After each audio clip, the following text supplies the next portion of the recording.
Terima kasih Gus. Jadi nanti kita balikin lagi ke Gus Baha ya. Tapi Gus, jadi begini, tadi beliau menyampaikan kan beliau ini min sulalatil aulia ya. Jadi kakek beliau itu adalah para aulia. Jadi aulia itu muhimmahnya itu adalah dikenal Allah gitu ya. Nah, kemudian beliau bilang bahwa tapi takdirnya sekarang masuk UI ini pengen dikenal Allah malah justru turun jadi dikenal rektor katanya. Tapi Gus itu menurut saya ya, jadi kalau kita bertarekat nih, nah kan sering ya ketika misalnya kita bicara tentang tarekat ya, tarekat itu dimaknakan taroki ya, taroki artinya naik gitu, jalan naik gitu ya. Akhir zaman nih Gus Baha ya dan bapak-bapak ibu, mungkin kita perlu juga bertarekat dalam makna tadani ya, turun. Jadi tarekat bukan hanya jalan naik tapi juga jalan turun. Karena bagi orang di akhir zaman ini kalau hanya tahu jalan naik dan tidak tahu jalan turun itu repot. Ya. Apalagi Pak Rektor dengan Kepala Badan Wakaf ya. Atau para pejabat gitu ya. Tahu jalan naik saja tapi nggak tahu jalan turun gitu ya.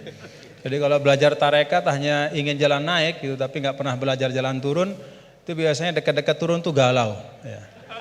Ya, jadi galau, bingung gitu gimana cara turunnya gitu ya.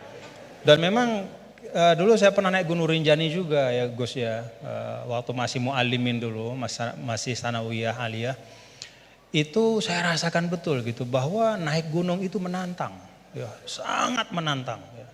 Bahkan Gunung Rinjani itu ada masa di mana di tengah-tengah itu ada namanya Bukit Penyesalan gitu. Kenapa Bukit Penyesalan? Ya udah nyesel di situ gitu, mau balik udah jauh, mau terusin juga masih jauh sekali gitu di depannya. Itu Bukit Penyesalan, baina-baina.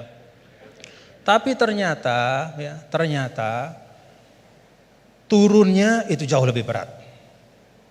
Jadi kalau kita naik itu kan mengandalkan kekuatan otot ya, keluarkan energi untuk menggerakkan. Kalau turun itu kita menggunakan energi untuk menahan dan itu jauh lebih berat. Ya, jadi menahan pada saat turun itu jauh lebih berat daripada ketika menanjak ya. Dan ya pada waktu itu ya saya kena musibahnya pada saat turun gitu ya. Jadi artinya memang bahwa dalam kehidupan ini kita belajar naik dan juga belajar turun. Jadi tarakat itu taroki wa tadani gitu ya. Dan kalau sudah turun ada masanya juga naik. Jadi Gus Baha tadi kenal rektor, nanti kenal kepada Allah lagi, balik lagi kepada niat semula insyaallah.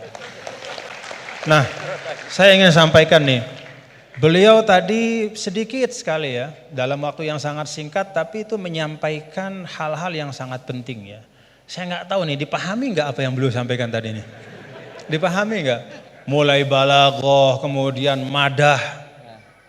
Ngerti nggak madah itu? Madah itu apa? Madah itu pujian-pujian ya. Bagaimana turuku ta'bir ya, asalibut ta'bir ya, bagaimana orang Arab itu mengungkapkan ya perasaan mereka, mengungkapkan harapan mereka ya, bagaimana mereka memilih diksi-diksi dalam komunikasi mereka, itu mewarnai Al-Qur'an. Jadi beliau ini tadi ketawa-ketawa ya, bapak-bapak juga ketawa-ketawa semua dia.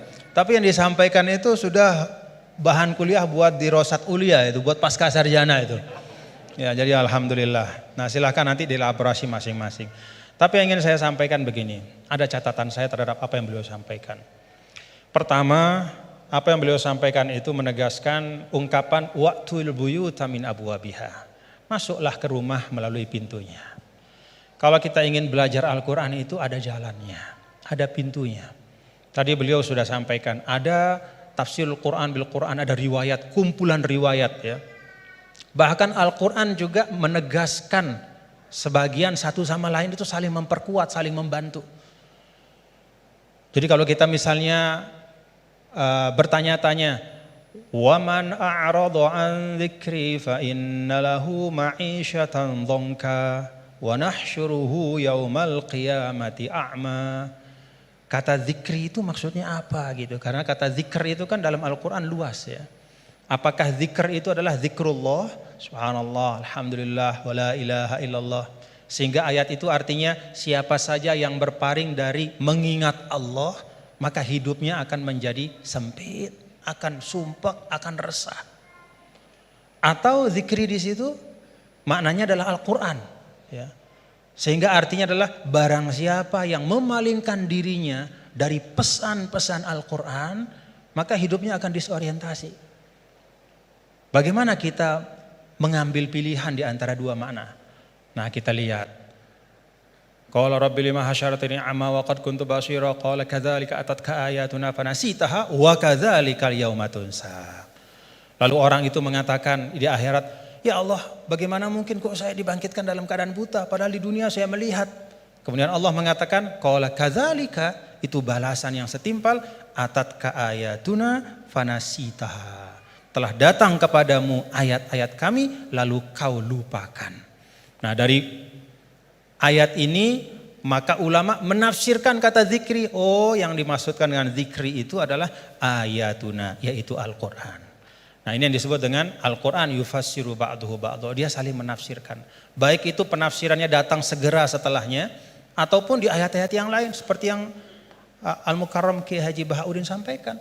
Ada yang di bagian yang lain, baik itu secara nas, secara sharih ataupun secara dilalah, secara tunjukkan isyarat.